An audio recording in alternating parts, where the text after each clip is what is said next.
Sandra, you have worked in the recruitment and education industry. You've also worked in sales and consulting.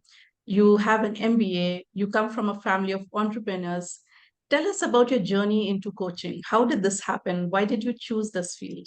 Yeah, so okay, so there are like, if I were to go very, very far into my childhood, I would say one of the things that, as you've mentioned, I grew up in a family of entrepreneurs. So that's one of the things that kind of had always been normal for me, right? Running your own business, seeing my parents do that and building their own businesses, successful businesses.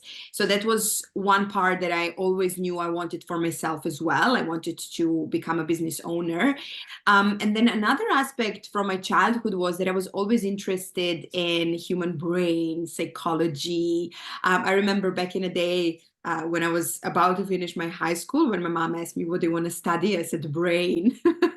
That was my first response. But back in the day, I also had different priorities, entering the medical school, and so it wasn't, something that you could do, right? So anyway, fast forward, after I finished my bachelor's, I started working in hospitality because I studied hospitality management tourism.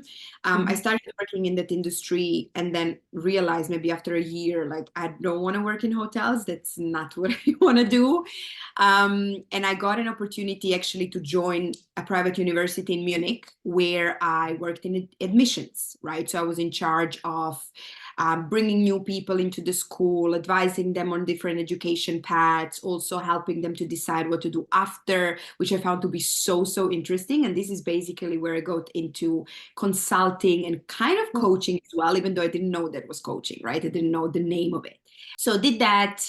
After a certain time of working at that university, I started my MBA at that school as well. So I did full-time studies and full-time work at the same time, which wasn't easy, as you can imagine, right? Like working, my days were like waking up around 7, going to work, working until 5, 6 p.m., and then having my studies in the evening until 9 or 10. So this was how my days looked like during the week. And then weekend was reserved for studying and, recharging for another week. But it was just a temporary thing, right? So we always want to keep that in mind. So anyway, did that, went through my MBA studies, got my MBA in public relations and communications, stayed a bit more in that school, and then moved into recruitment later on. I got into recruitment really by an accident. So I went to a recruitment agency for them to help me look for a new job, and they offered me to work there. Profit. Yeah, this is how I landed in recruitment. Okay. I'll tell you that a lot of people actually accidentally end up in recruitment from what I've experienced as well. A lot of people have these kind of Mhm. stories.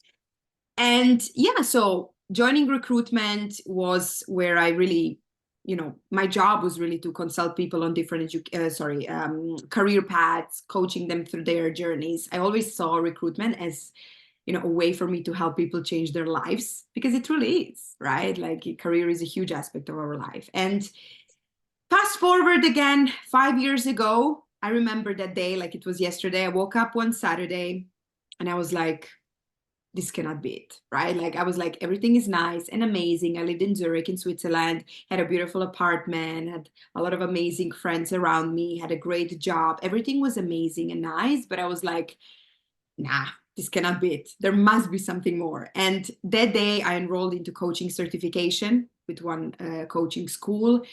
I decided to go on that journey. And here I am, 5 years after running my business. It's been 5 years and I've been absolutely loving it. This is kind of Yeah. short version of it.